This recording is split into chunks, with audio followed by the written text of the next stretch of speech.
somente o nome daqueles que estão aqui expostos, mas principalmente o ensino que está neste texto. Do versículo 1 ao versículo 4, nós temos lições preciosas. Eu vou tirar apenas lições dos versículos 1 e 2, mas do 1 ao 4 há lições preciosas, porque ao citar o nome dos apóstolos, o evangelista faz questão também de registrar as suas personalidades, quem é que eles eram, né? Quais são as suas características. Por exemplo, Tiago e João, filhos de Zebedeu, eles eram chamados de os Boanerges, os filhos do trovão. Como Simão, chamado Pedro, né? O Pedra, o fragmento de pedra, o forte, o poderoso, o arrojado. Quando se fala do outro Simão, que é chamado de Zelote, o Zelote era o partido político mais radical do tempo de Jesus. Era o partido que defendia a revolução armada, tomar o poder pela força. Então imaginem, irmãos, que os evangelistas fazem questão de registrar esses nomes e registrar as características dessas pessoas. Mas hoje, eu gostaria de dar uma ênfase não às pessoas nem às suas características. Hoje eu quero falar sobre o chamado de Deus. No caso aqui, o chamado de Jesus. Como Jesus é Deus, então ao falar do chamado de Jesus, eu estou falando do chamado de Deus. Então, se eu for e voltar, os irmãos vão entender muito bem do que eu estou falando. Esse texto aqui nos apresenta algumas características importantíssimas sobre o chamado de Deus. Vejam comigo, versículo 1, só até a palavra discípulos, todos juntos. Tendo chamado os seus 12 discípulos. Vamos repetir de novo, versículo 1?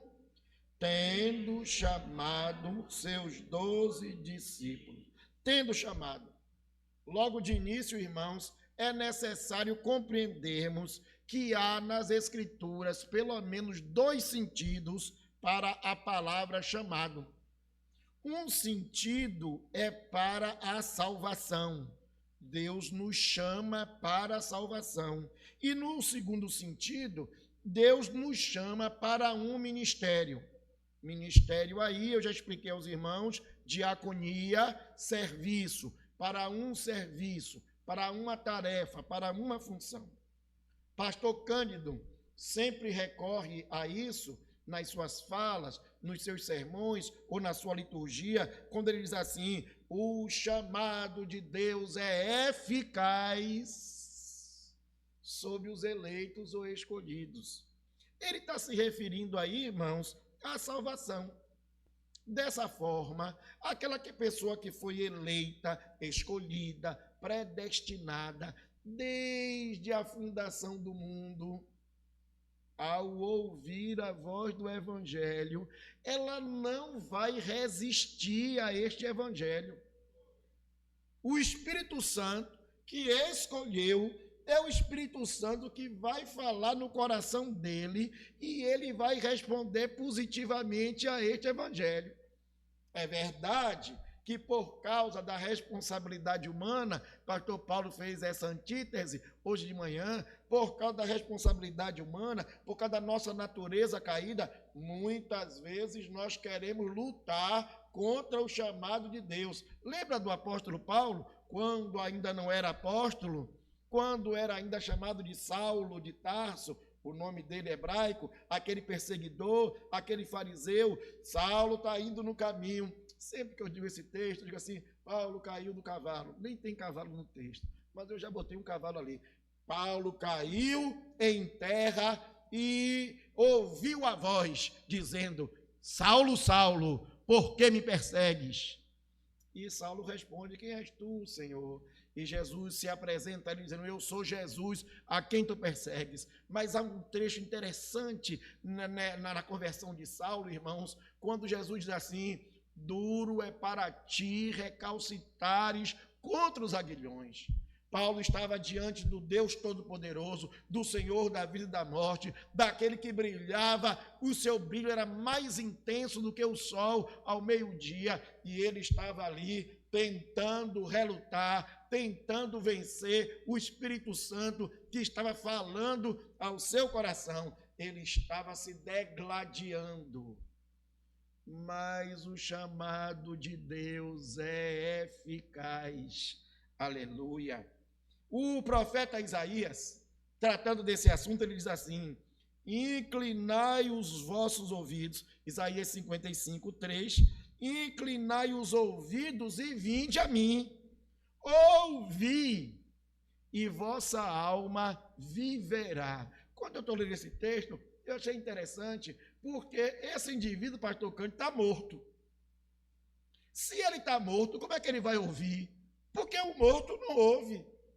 Olha como o milagre de Deus é maravilhoso. O milagre de Deus é tão intenso e é tão maravilhoso que ele faz o morto ouvir. Lázaro estava lá na sua sepultura, e a sepultura de Lázaro era cravada numa rocha, aquele túmulo, e havia uma pedra, e removeram aquela pedra, e antes de remover, sua irmã disse: olha, ele já fede, já são 4 dias, já está em decomposição. E Jesus ordena: tirai a pedra.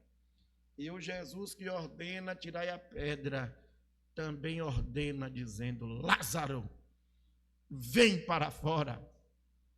Jesus não disse assim: ô Lázaro, se você quiser, se você tiver fé, se você tiver vontade, se você já descansou bastante, venha. Ô Lazinho, venha. Né? Dê um jeitinho, faça uma forcinha para vir. Não, da mesma forma que Jesus ordenara ao vento, da mesma forma que ele ordenara ao mar, da mesma forma que ele ordenara aos demônios, ele está diante de Lázaro que está morto e diz: Lázaro, vem para fora. E o morto ouviu a sua voz. Glória a Deus, meus irmãos. Inclinai os ouvidos e vinde a mim, ouvi, vossa alma viverá, porque convosco farei uma aliança perpétua, que consiste nas fiéis misericórdias prometidas a Davi. O apóstolo Paulo, tratando do assunto, no capítulo 5 de Efésios, versículo 14, diz assim: pelo que diz, desperta tu que dormes, levanta-te dentre os mortos, e Cristo te esclarecerá, te iluminará. Mais uma vez, um profeta e agora um apóstolo, dizendo: olhe, o morto está lá no sepulcro, e esse morto vai ouvir a voz do Salvador, vai ouvir a voz do Redentor e vai sair de lá. O próprio Jesus afirma isso no Evangelho de João, capítulo 5, versículo 25, quando ele diz: em verdade vos digo, que a hora vem, e já chegou, em que os mortos ouvirão a voz do Filho de Deus, aleluia, e os que ouvirem, viverão. Glória a Deus por isso, irmãos. É esta mensagem do Evangelho que fala sobre a salvação. Eu não tenho poder de falar um morto, eu não tenho poder de ordenar ao morto, mas aquele que é o Senhor da vida, ele ordena ao morto e o morto sai da sua sepultura. Glória a Deus. O segundo sentido da palavra chamado, eu disse aos irmãos que é chamado de Deus para o ministério. E eu vou tirar o artigo definido, né, e colocar aqui um artigo indefinido, para um ministério. Então, se eu estou falando que é para um ministério, eu não estou me referindo apenas ao ministério pastoral. Porque alguns dizem assim: pastor Paulo e Cândido foram chamados para o ministério. Pronto. Então, o chamado é só para eles. Os outros não foram chamados. Então, essa mensagem está se referindo a pastor Paulo e Cândido. Não, senhor. Deus, na sua infinita misericórdia, sabedoria, poder e autoridade, Deus chama pessoas para desenvolver serviços específicos. Isso aparece desde o Antigo até o Novo Testamento. Deus chama pessoas para, através do Espírito Santo, pôr em prática o dom que Deus lhes deu. E Deus distribuiu o dom aos homens. Quando o Espírito Santo foi derramado, as pessoas leem lá o capítulo 2 de Pentecostes e alguns acreditam que só aqueles 12 apóstolos, ou só aqueles 120 irmãos que faziam parte da igreja primitiva, só eles receberam os dons. Não, Senhor. Todo crente, ao receber o Espírito Santo, foi dotado pelo menos de um dom, porque ele repartiu os dons entre todos nós, para um fim proveitoso, para a edificação do seu reino, para a edificação da igreja e para o chamamento dos gentios. É Deus quem chama para a salvação, da mesma forma que é Deus quem chama para o ministério. Êxodo capítulo 3, versículos 10 e 11, nós encontramos o chamamento de Moisés. E alguém pode dizer: foi Moisés que quis ir, foi Moisés que levantou a mão lá no meio lá do deserto, foi Moisés que levantou a mão lá na Arábia e disse assim: eu quero ir, eu quero fazer, eu quero participar. Mas capítulo 3 de Êxodo 3, 10 e 11 diz assim: vem agora. Deus apareceu lá no monte em forma de uma sarça ardente. Deus não é a sarça. A sarça representava a glória de Deus, né? Não vamos atribuir às coisas criadas atributos do Deus que é invisível. Ela representava. Deus estava falando com ele através da sarça ardente. E Deus diz: olha, não chega para cá não, viu? Tira o sapato, tira a sandália, porque o lugar que você está pisando é santo. Tirar a sandália, irmãos, era um símbolo de reverência, de respeito. O Deus que está no monte é santo, então o monte também é santo, porque o monte está representando o próprio Deus, a presença de Deus. Nos versículos anteriores, ao 10 e 11, Deus está falando que Ele é o Deus de Abraão, Isaque e Jacó. Deus está falando que Ele ouviu o clamor do seu povo que está sofrendo no Egito e que Deus agora irá libertar o seu povo. Entra então versículo 10 e 11. Quem abriu a Bíblia, lê comigo. Vem agora, e eu te enviarei a Faraó, para que tires o meu povo e os filhos de Israel do Egito. Então disse Moisés a Deus: quem sou eu para ir a Faraó e tirar do Egito os filhos de Israel? Perceberam como isso é interessante, irmão?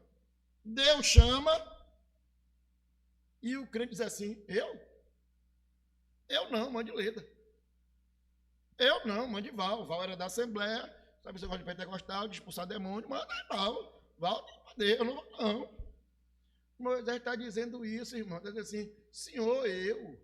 E Moisés vai insistir: eu sou gago, eu sou pesado de língua, manda outro, Jesus, eu não vou não, manda outra pessoa.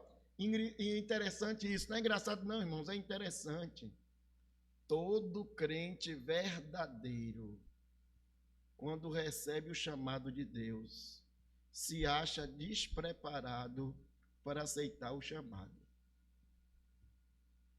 Se você foi chamado, irmão, e você acha que está pronto, vou lhe dar uma boa indicação: você acaba de ser reprovado, porque você acredita que a sua força é a sua capacidade. Cadê Pedrão? Lembra de Pedrão dos 12?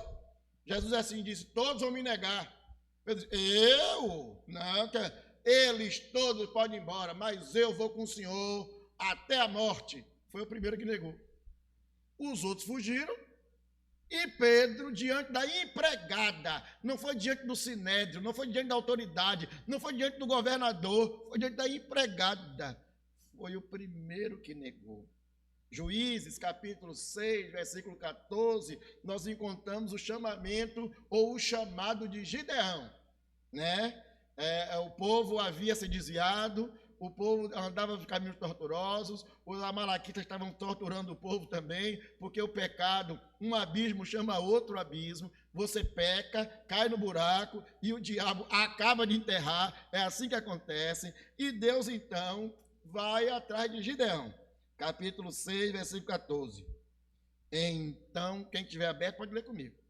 Então se virou o Senhor para Gideão e disse: vai nessa tua força e livra Israel das mãos dos midianitas. Porventura não te enviei eu? Aí Gideão disse: eu sou o mais fraquinho. A minha tribo é a menor de Israel.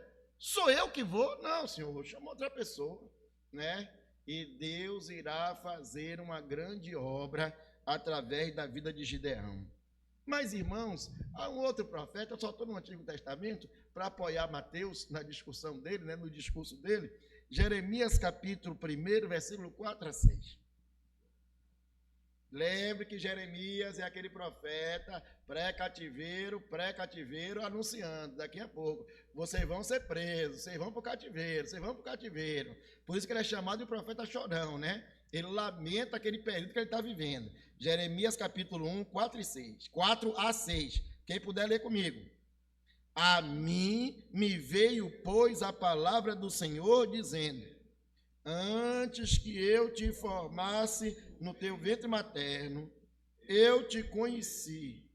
E antes que saíste da madre, te consagrei e te constituí profeta às nações. Então disse eu: Senhor Deus, eis que eu não sei falar, porque não passo de uma criança. Irmãos, você sabe que eu sou você vovô, né? Você vovô, eu sou um vovô chato, viu? Vovô dengoso, viu? Aí toda vez que aí se vai para fazer aqueles exames e vai fazer ultrassonografia, eu quero ver a foto de Davi. Davi o quê? Daniel. A foto de Daniel. Outro dia Daniel estava com a mão assim no rosto, como se estivesse pensando, pastor Cândido, e aí agora, como é que vai ser, rapaz? Eu vou para onde? E o calor de Salvador? E será que meu pai vai ter dinheiro para comprar leite para mim? Será que meu bispo vai chegar? Será isso, será aquilo? Né? Como é interessante essa foto hoje em 3D, que dá detalhes dessa criança. Leda, Deus já tinha uma ultrassonografia eterna. Ele diz assim: Jeremias, eu te conheci. Enquanto você estava sendo formado, eu te vi, eu te conheci.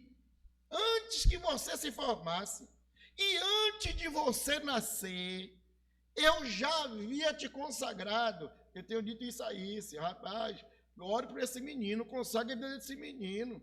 Peça a Deus que derrame o Espírito Santo sobre a vida desse menino, para que esse menino seja cheio do Espírito Santo desde o ventre da sua mãe. É isso que Deus está dizendo aqui a Jeremias. Jeremias, quem te escolheu fui eu, quem te consagrou fui eu, quem te abençoou fui eu.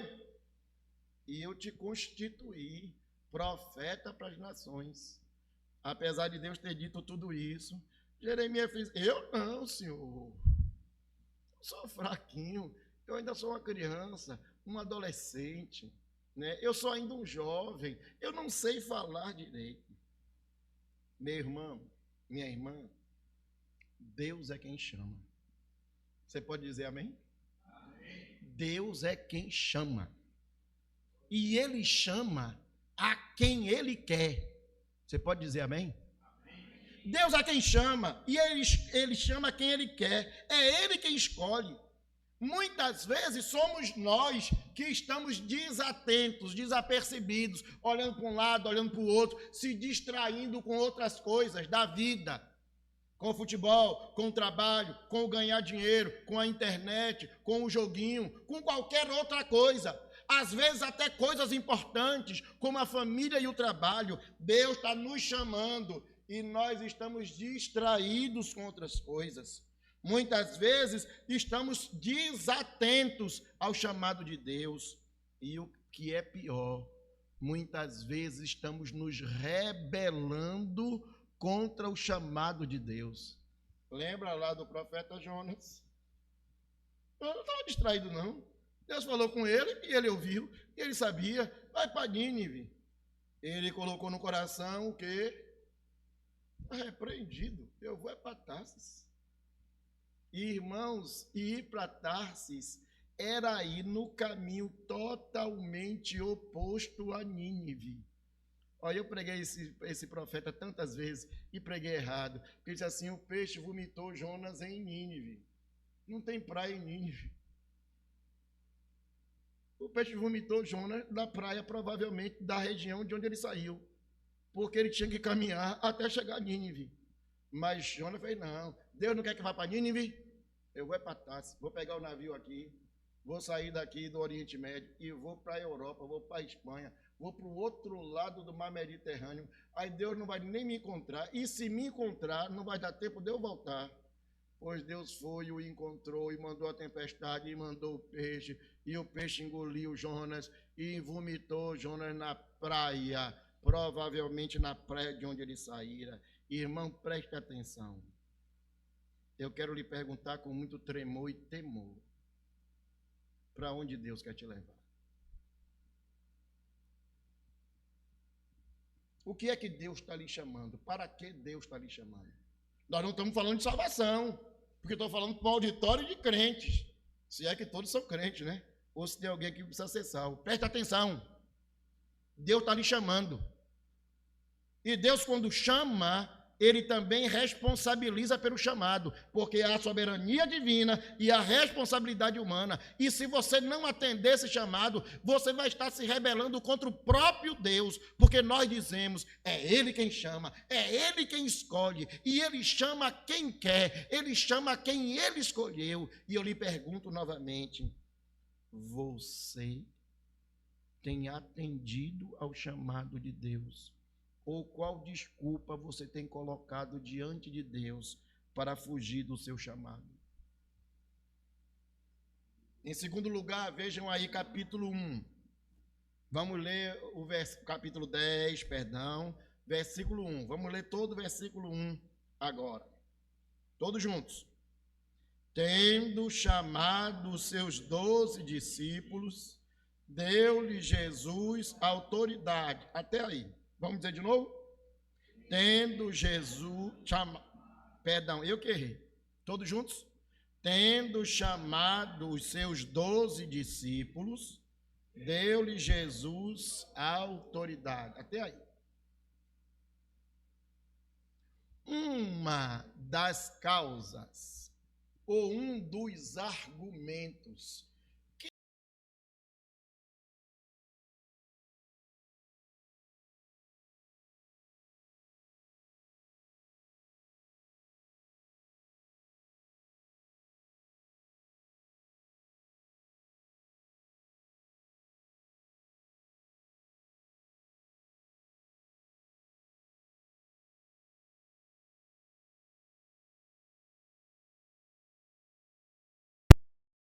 doente.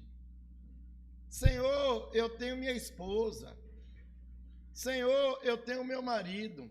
As pessoas procuram argumentos para não servir a Deus. E o mais forte, ou melhor, o argumento mais utilizado é que eu não estou pronto. Preste atenção, irmãos. Quando nós utilizamos esse argumento, eu não estou pronto, eu não estou habilitado, eu não estou qualificado, eu não tenho condições de prestar esse serviço. A primeira coisa que nós precisamos entender é que é verdade. Presta atenção. Você não está qualificado, não. Você não está pronto, não. Você não é capaz, não.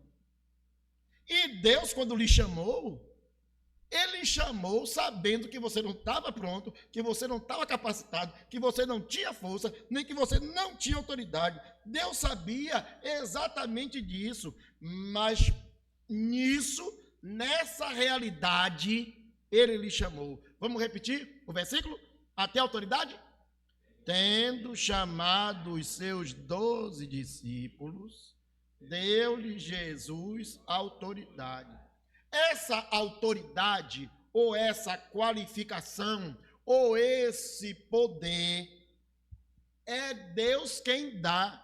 É Deus quem qualifica, é Deus quem prepara, é Deus quem dá autoridade e poder. O mesmo Deus que chamou é o Deus que capacita. Todos aqueles que se já consideram capacitados estão reprovados. O evangelista Lucas, capítulo 24, versículo 45 a 49, é o mesmo texto no Evangelho de Lucas e no livro de Atos. E eu vou fazer questão de ler o mesmo texto nos dois, no Evangelho de Lucas e em Atos. Lucas 24, 45 a 49. Quem quiser ler comigo, lê comigo, hein? Lucas 24, 45. Então lhes abriu o entendimento para compreenderem as Escrituras. Lucas 24, 45. Presta atenção, irmãos. Jesus morreu. Eles choraram, porque Jesus estava morto. Jesus ressuscitou. Apareceu a uns, apareceu aos outros, depois apareceu a todos, consolou a igreja. E aí Lucas está registrando a palavra de Jesus aqui. Então Jesus lhes abriu o entendimento para compreenderem o quê? As Escrituras. O chamado de Deus, pastor Cândido, nos leva às Escrituras. Alguém me diz assim, eu acredito nos sonhos. Alguém me diz assim, eu acredito na palavra. Ou alguns dizem assim, eu acredito na explicação do pastor. Você pode acreditar no que você quiser, meu irmão, e nós respeitamos isso, mas tudo precisa convergir para as Escrituras, porque as Escrituras são a revelação de Deus. O próprio Jesus apontava para as Escrituras, falando ao demônio, está escrito, está escrito, está escrito, e aqui agora falando para os discípulos, tudo o que aconteceu com Cristo estava previsto nas Escrituras. E lhes disse, assim está escrito, que o Cristo havia de padecer e ressuscitar dentre os mortos, e no terceiro dia, em que em seu nome se pregasse o arrependimento para a remissão de pecados a todas as nações, começando em Jerusalém. Versículo 48 e 49, toda a igreja. Vós sois testemunhas dessas coisas. Eis que envio sobre vós a promessa de meu Pai. Permanecei, pois, na cidade, até que do alto sejais revestidos de poder. E, irmãos, isso aqui é glorioso, porque Jesus está dizendo, vocês vão cumprir o ministério de Jeremias, vocês serão profetas nas nações, vocês vão levar a palavra de Deus a todas as nações, mas tem uma coisa, não saiam de Jerusalém. Não é uma contradição? Não é melhor sair mais rápido, ganhar mais tempo? Jesus diz, não. Vocês vão esperar serem revestidos do poder, revestidos da autoridade, revestidos do Espírito Santo. Então não saiam da cidade, porque eu dei a promessa do meu Pai, que enviaria o Consolador. Não saiam enquanto o Consolador não chegar. Esse texto, irmãos, está repetido em Atos, capítulo 1, versículos 4 e 8. Aí eu queria que todo mundo lesse comigo. 4 e 8. Atos 1, 4 e 8. Vamos lá? E comendo... Estão abrindo a Bíblia ainda. Espera um pouquinho. Atos 1, 4 e 8. Vamos lá? E comendo com eles... determinou-lhes que não se ausentassem de Jerusalém, mas que esperassem a promessa do Pai, a qual disse ele, de mim ouviste, aleluia. Versículo 8 agora. Mas recebereis poder ao descer sobre vós o Espírito Santo, e ser-me-eis testemunhas, tanto em Jerusalém, como em toda a Judéia, e Samaria e até os confins da terra. Quem recebe o poder do Espírito Santo, recebe o poder para testemunhar. Diga aleluia, meu irmão. Aleluia. Meu irmão, presta atenção, meu irmão. Nossos irmãos muitas vezes interpretam errado. Eles acham que recebem o Espírito Santo para sapatinho de fogo, canelinha de fogo, para falar em línguas, para receber novas revelações, para terem visões, para terem profecias. O texto está dizendo aqui, presta atenção, vocês vão receber poder. E esse poder vai ser para quê? Para testemunhar primeiro em Jerusalém, depois em toda a Judéia, depois em Samaria e até os confins da terra. Deus nos capacitou para fazermos a sua obra. É Deus quem capacita, o Deus que chama, o Deus que vocaciona, é o Deus que enche de poder. Ô, meu irmão, presta atenção, há uma frase que virou jargão entre os crentes. As pessoas repetem a frase, mas não entendem o significado dela. Deus não chama os capacitados. Deus capacita os chamados. Glória a Deus por isso. Eu não estava pronto para o reino. Foi Ele que me chamou. E é Ele quem tem me capacitado. E eu não cheguei ainda no nível que deveria chegar. Por isso o apóstolo Paulo diz, não suponho que eu tenha chegado. Mas uma coisa eu faço. Esquecendo-me das coisas para que trás ficam. Avanço para as que diante de mim estão, para o prêmio da suprema vocação, aleluia. Irmãos, Paulo aos Romanos, capítulo 12, vai nos dizer alguma coisa gloriosa sobre a capacitação, sobre a vocação e a capacitação. Romanos 12, de 4 a 8. E eu vou ler e depois quero que os irmãos acompanhem comigo. Porque assim, Romanos 12, 4 a 8. Como num corpo temos muitos membros, mas nem todos os membros têm a mesma função. Pé é pé, mão é mão, ouvido é ouvido, orelha é orelha, ok? Assim também nós, conquanto muitos, somos o quê? Em Cristo, e membros uns dos outros. Você que acha que é maior do que o outro, seu corpo está deformado, viu? Porque se é corpo, todo mundo cresce junto. Um corpo, todo mundo cresce junto. Se você está se isolando do seu irmão, você ainda não entendeu o corpo. É corpo, viu? E é o corpo de Cristo, viu? Tendo, porém, diferentes dons, aleluia, segundo o quê? Espera um pouquinho. Não, Jesus, o Senhor me deu o dom de falar, mas eu não quero o dom de falar, não.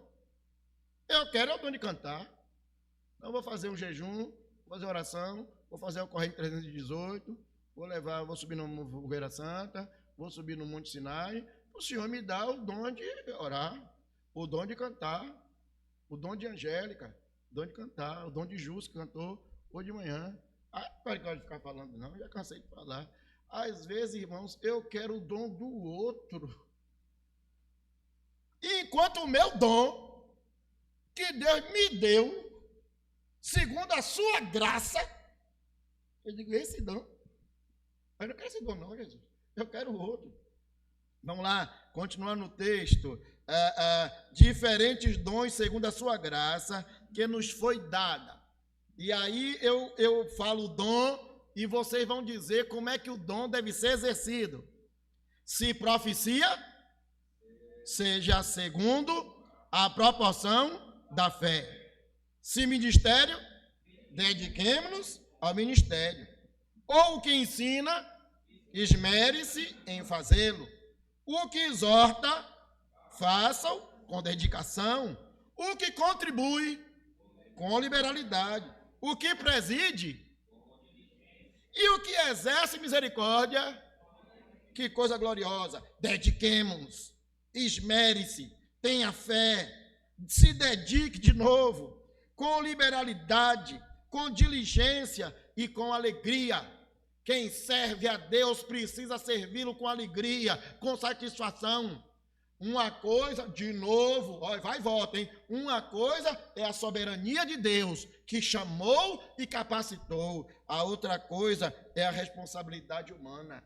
Eu preciso me esmerar naquilo que eu faço, eu preciso me dedicar naquilo que eu faço, eu preciso estudar aquilo que eu faço, eu preciso aperfeiçoar aquilo que eu faço. Ô, meu irmão, você que tem o dom, você tem aperfeiçoado o seu dom. Você que já é vaidoso, você já entendeu que o seu dom é de Deus, não é seu? Que o seu dom é de Deus, veio de Deus e deve servir e honrar e glorificar a Deus. Você, meu irmão, que é tímido, você sabe que o dom é de Deus e que é Ele quem capacita e lhe faz desenvolver o seu ministério. Você, meu irmão, que é preguiçoso, olha, tem um grupo dos crentes preguiçosos. Você, meu irmão, que é preguiçoso, que está acomodado, que está na sua zona de conforto, você já entendeu que o seu dom veio de Deus, é para a glória de Deus, e você dará conta a Deus pelo dom que lhe deu? Já prestou atenção nisso? Então preste atenção. Eu vou ler o Evangelho de Mateus. O Evangelho de Mateus, capítulo 25, versículo 18 em diante. Preste atenção. No Evangelho de Mateus, a palavra que aparece ali é talento. E pastor Paulo, na exegese, vai explicar para a gente que talento é dinheiro mesmo. É bem, né? Eu vou fazer a aplicação aqui de talento como dom. Porque seu dinheiro também é um dom, também é um talento na mão de Deus. Vejam aí, versículo 18. O texto está falando da parábola dos talentos. Versículo 18, todos juntos.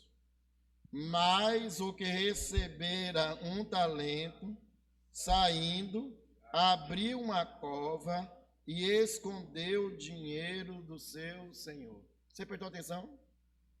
Alguém recebeu, lei da o quê? Um talento, um dinheiro, um dom, uma capacidade. Foi o que a pessoa fez? Cavou um buraco e enterrou. Escondeu. Essa palavra aqui é dura, viu, gente? Só parei aqui para dizer assim, ó, cuidado. Tem gente que escondeu o seu talento. Não tem um vaidoso que quer aparecer? Quer ser o show da igreja? Brilhando, brilhando, brilhando, qual doce luz. Tem um que gosta de brilhar. Tem o outro que escondeu o seu talento. Versículo 24, eu sigo, os irmãos vão ler comigo depois. Chegando por fim, o que recebera um talento, aquele que enterrou, disse o Senhor, Senhor, sabendo que és homem severo e que ceifas onde não semeastes e juntas onde não espalhastes, receoso, escondi na terra o teu talento, aqui tens o que é teu. Olha que crente ordinário. Eu sei que o Senhor é miserável. Eu sei que o Senhor dá e o Senhor toma. Então, o que foi que eu fiz? Para o Senhor não tomar, eu escondi. Toma aqui de volta. Versículo 24, todos juntos. Respondeu-lhe, porém, o Senhor. 24, não, 26, perdão. 26. Respondeu-lhe, porém, o Senhor. Servo mau e negligente. Até aí. Sabias que eu ceifo onde não semeei e junto onde não espalhei. Cumpria, portanto, que entregastes o meu dinheiro aos banqueiros, e eu, ao voltar, receberia os juros, que é meu. Versículos 28, 29 e 30, todos juntos. Tirai-lhe, pois, o talento, e dai ao que tem 10, porque todo o que tem lhes dará, e terá em abundância, mas ao que não tem, até o que tem lhe será tirado. Versículo 30. E o servo inútil, lançai-o fora, nas trevas, ali haverá choro e ranger de dentes. Palavra de presbítero João Nilson. Tenha misericórdia, Senhor. Os irmãos prestaram atenção no texto? Que se você tem um talento e você enterra, Deus vai tomar esse talento da sua mão, vai tomar de volta, vai lhe chamar de servo inútil, imprestável, não serve para nada, e vai te lançar fora. Ele não vai lançar fora o talento, não. O talento ele vai dar para outra pessoa. Irmão, será que nós temos prestado atenção nessa advertência de Jesus no sermão profético? Que muitas vezes nós estamos vivendo o juízo dentro da nossa casa, dentro da nossa família. Irmã Ana fez uma oração verdadeira e sincera e justa, e conforme a palavra, que Deus exerça misericórdia, mas também exerça juízo sobre aqueles governantes ruins que têm feito mal para o povo, que têm desviado o dinheiro, que têm dado sentenças injustas, que têm feito qualquer coisa contra os princípios de Deus. E essa oração é verdadeira, porque Deus também trará juízo, seja um juízo temporário ou seja um juízo eterno na volta de Cristo. Mas, meu irmão, tem crente que está vivendo os juízos temporários de Cristo na terra, porque tem resistido ao seu chamado. Que Deus tenha misericórdia de mim e de você. Que o Espírito Santo, que fala de forma eficaz, quebre o coração de carne. Quebre a incredulidade de quem não devia ser incrédulo. Quebre o orgulho de quem tem sido altivo e arrogante. Quebre a falsa humildade daquele que se considera piedoso, mas na verdade é preguiçoso e não quer trabalhar. Por fim, irmãos, se primeiro é Jesus quem chama, se segundo é Jesus quem capacita, em terceiro lugar é Jesus quem envia. Vejam aí, versículo 2. Somente até a palavra apóstolos. Vamos lá de novo? Versículo 2. Ora, os nomes dos 12 apóstolos, até aí. Até aí. Aqui já tem 2 lições preciosas. Com o surgimento do movimento G12, ou do movimento celular, ou do movimento da visão celular, ao ler esse texto, os irmãos se prenderam a uma expressão que é importante. Ela não é vulgar, não, ela é importante, está registrada, ela é importante. Mas esqueceram a expressão mais importante. Qual é a escala? O importante e o mais importante. Deixa eu dar um exemplo melhor para vocês irmãos entenderem. O apóstolo Paulo, quando vai falar sobre o dom de línguas, capítulo 12, 13, 14, lá de Coríntios, ele vai dizer uma coisa interessante. Ó, irmão, eu prefiro falar 5 palavras que todo mundo entenda, do que 10 mil, 20 mil, que ninguém entenda. Presta atenção, irmão. Eu acho que Paulo nunca foi num culto pentecostal. Se ele fosse, ele era botado para fora. Ele disse, eu quero falar 5 palavras só. Oh, Jesus é o caminho, a verdade e a vida. Pronto, falei isso aqui. O pessoal entendeu, eu estou feliz. Do que falar 20 mil, que o pessoal não entende. Paulo está falando ali da superioridade do dom de profecias. É por isso que ele vai fazer essa comparação entre o dom de profecias e o dom de línguas. Isso é uma aula para outro dia, mas é importante dizer, um é importante, o outro é muito mais importante. Os irmãos do G12 se importaram com a expressão 12 aqui, e aí eles são férias, porque ele diz assim, eram 12 as tribos de Israel, serão 12 os apóstolos, serão 12 as portas da Nova Jerusalém. Pronto. Então, se um crente quer ser crente mesmo, quer ser abençoado, quer ser ungido, quer ser tudo mais, ele tem que fazer 12 discípulos. Ele vai formar uma célula com 12 discípulos. E esses 12 discípulos vão fazer novos 12 discípulos. E os 12 dos 12. Aí Luciano e Angélica dizem assim, eu sou 12 de Emanuel. Meu mesmo não. Vocês são da cobertura de pastor Paulo, eu estou fora, né? De que quem é seu 12? Pronto. Eles se preocuparam com o número. E esqueceram, não prestaram atenção, que a chave do texto não é 12. A chave do texto é apóstolo. E aí pronto, aí o pessoal agora vai deitar e rolar. Já que é apóstolo, apóstolo significa, irmãos, aquele que foi chamado e enviado. Presta atenção. Apóstolo foi aquele que foi chamado e enviado. Nesse sentido amplo, todo crente é um apóstolo. Aí vão dizer que eu virei apostólico, viu? Ó, todo crente, Luciano, Sérgio Davi, Val, Leda, todo crente é um apóstolo, porque foi chamado por Cristo e enviado por Cristo. Porém, as pessoas usam a palavra apóstolo para falar de um ministério específico, uma posição na igreja, um cargo na igreja, um ministério na igreja. Sobre isso, irmãos, quem vai nos explicar é o apóstolo Pedro.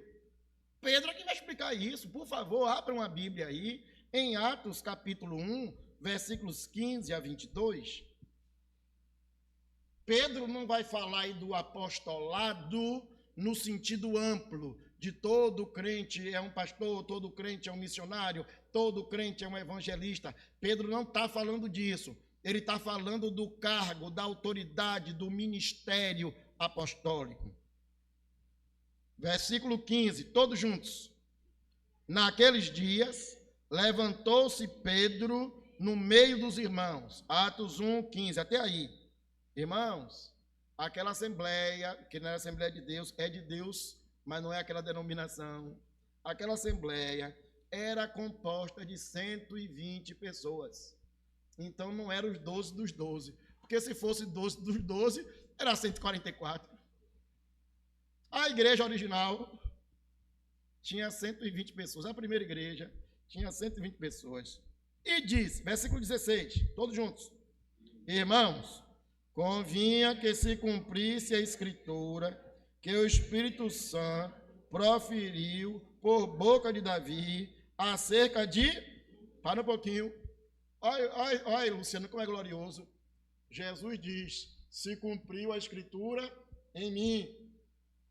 Pedro está dizendo, da mesma forma que a escritura se cumpriu em Cristo, também se cumpriu em Judas. Um para a salvação e o outro para a perdição. Um para a salvação, o outro para a perdição. Mas, inclusive, aquele que foi para a perdição foi para testemunho de todos. Então, prestem atenção na vida dele. Não é prestar atenção na vida dele para copiar o que ele fez de errado, não. É prestar atenção na vida dele para ver onde foi que ele errou, para nós não errarmos naquilo que ele errou. Então, se cumprisse a escritura em relação a Judas, versículo 16, ainda finalzinho, que foi o guia daqueles que prenderam Jesus, porque ele era contado entre nós e teve parte nesse ministério. Irmão, isso aqui é duro, viu? Judas andou com Jesus, no mínimo 3 anos, ouviu todos os sermões. Se você gosta de ouvir o sermão de pastor Paulo, de pastor Cândido, de João Nilson, de Tiago, de Emanuel, Judas bebeu na fonte, quer dizer, bebeu não, ele estava na fonte, só não bebeu. Ele ouviu os sermões, ele viu os milagres, ele viu Jesus expulsar demônio. De alguma forma, ele experimentou das maravilhas de Deus, porque ele também recebeu poder. Pedro disse, ele fazia parte desse ministério. Ora, esse homem adquiriu um campo com preço da iniquidade, e precipitando-se, rompeu-se pelo meio, e todas as suas entranhas se derramaram. E isso chegou ao conhecimento de todos os habitantes de Jerusalém, de maneira que em sua própria língua, esse campo era chamado de Aceldama. Isso quer dizer, campo de sangue. Porque está escrito no livro dos Salmos, fique deserta a sua morada, e não haja quem nela habite. Até aí eu quero que todo mundo leia comigo o restante aí do 21, do 20 e vai até o 22. Tome outro comigo, todos juntos? Tome outro o seu encargo. É necessário, pois, que dos homens que nos acompanharam todo o tempo que o Senhor Jesus andou entre nós, começando do batismo de João, até o dia que dentre nós foi levado às alturas, um desses se torne testemunha conosco da sua ressurreição. Aleluia. Sabe o que a Pedro está dizendo? Judas morreu. Nós não vamos ficar com 11 apóstolos, vamos ter 12. Mas vamos botar outro no lugar dele. Vamos eleger aqui outro. Mas é necessário. Veja o versículo 21. Leia com força só essa expressão. É necessário. Leia de novo com força. Pedro está dizendo, irmãos, é sine qua non. É perfil. É atributo principal. É característica desse indivíduo. Um indivíduo, para ser chamado de apóstolo, precisa ter acompanhado tudo sobre a vida de Jesus, desde o batismo de João até a sua ressurreição e ascensão ao céu. Aí eu quero lhe perguntar, desses que você vê pela televisão, que você vê pela internet, que você já viu ao vivo e a cores, qual deles viu Jesus desde o batismo de João, andou na Galiléia, passou pelo mar de Tiberíades, caminhou naquelas ruas e viu Jesus ressuscitado e viu Jesus subir assunto aos céus? Significa, irmãos, que no sentido restrito, no sentido de autoridade, ninguém hoje pode ser chamado de apóstolo. Ninguém hoje pode seguir qualquer líder de igreja que se autodenomine apóstolo. Eu não perguntei qual é a denominação, e nem me interessa saber qual é a denominação. Mas o apóstolo Pedro diz assim, muito claramente, é necessário. Você prestou atenção nisso? Qualquer pessoa que ensine, que creia, que siga esses líderes e suas doutrinas, suas heresias, estão distantes da palavra de Deus, estão distantes da revelação de Deus. Alguém diz, mas eu fui lá, eu fiquei todo arrepiado pela palavra do pastor. Arrepio agora significa, para alguns, o mover do Espírito. Eu nunca esqueci de uma figura que trabalhou comigo. Ela diz assim, Jesus, quando fala comigo, eu sinto até aquela baforada quente de Jesus no meu ouvido. As pessoas trabalham pelos sentidos e não pela palavra de Deus. Para concluir sobre esse assunto, Jesus 2 vezes fala sobre o tema. Primeiro no Evangelho de Mateus, próprio Mateus, depois no livro de Apocalipse. Com esses 2 textos eu termino a mensagem. Mateus 5, 18 e 19.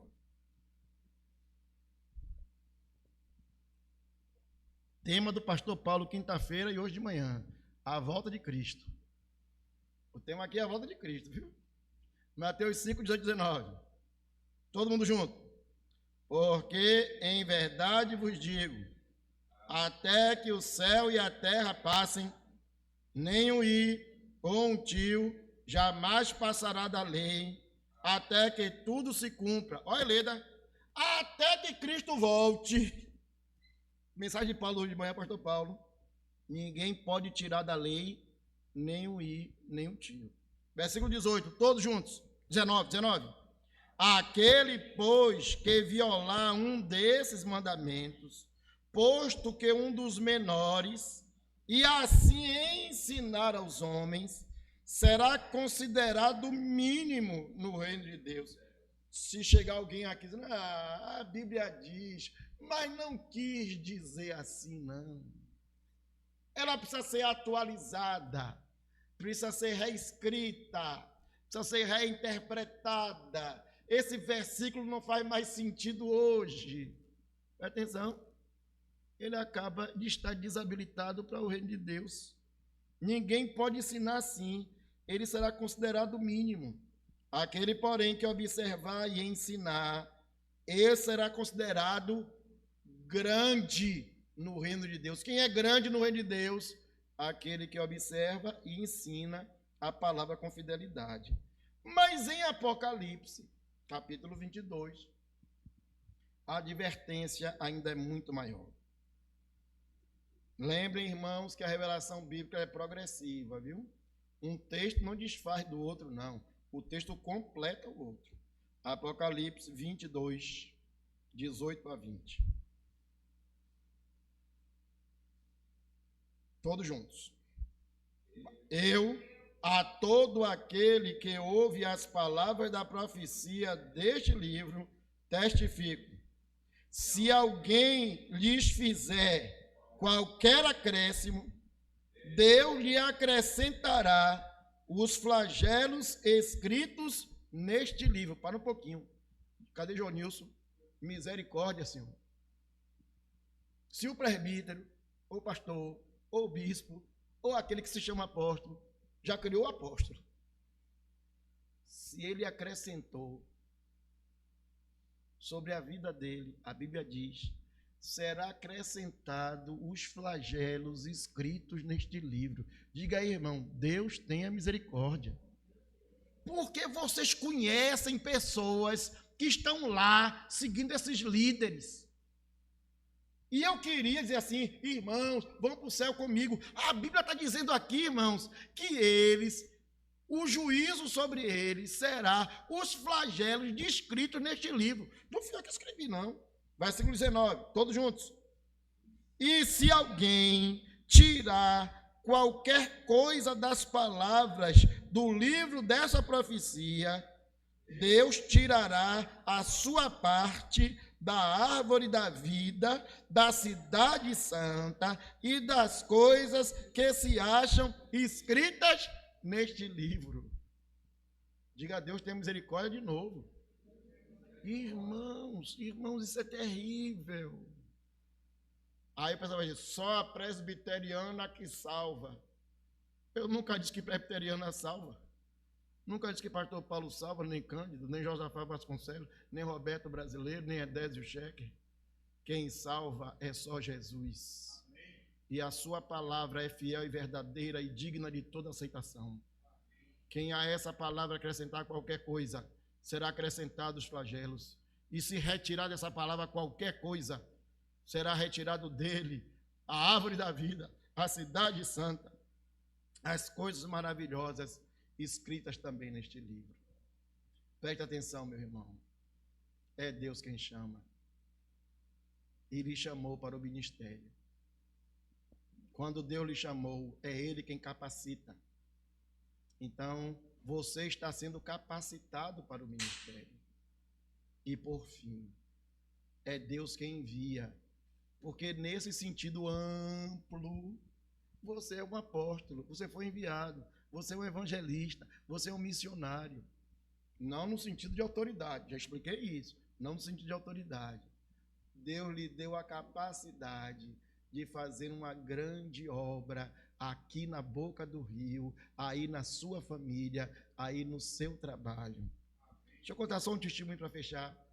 Eu estava conversando com alguém, convidando para participar comigo lá da plantação de Patamares. E eu disse a ele, olha, só tem eu. Em janeiro vai ter eu e Meire. Só dois. Né? E eles, um amigo meu desde a mocidade, fez assim, Deus, meu irmão, está preparando uma grande obra para mim. Então eu não posso participar disso. Aí eu fiz assim, poxa, o que é uma grande obra? Uma grande igreja? Com 200, com 300, com 400, com 500, com 1.000, com 2.000, né? Ele nem é seminarista, nem é presbítero, nem é pastor, mas é isso que Deus está preparando para ele. Glória a Deus por isso, né? Ele não entendeu que se eu conseguir salvar um, olhe que eu não salvo, viu? Eu levo o Salvador. Se eu conseguir salvar um só lá em Patamares, uma grande obra terá sido feita para a honra e glória do santo nome de Jesus. Ele é quem nos chama, quem nos capacita e quem nos envia. Glória a Deus. Pastor.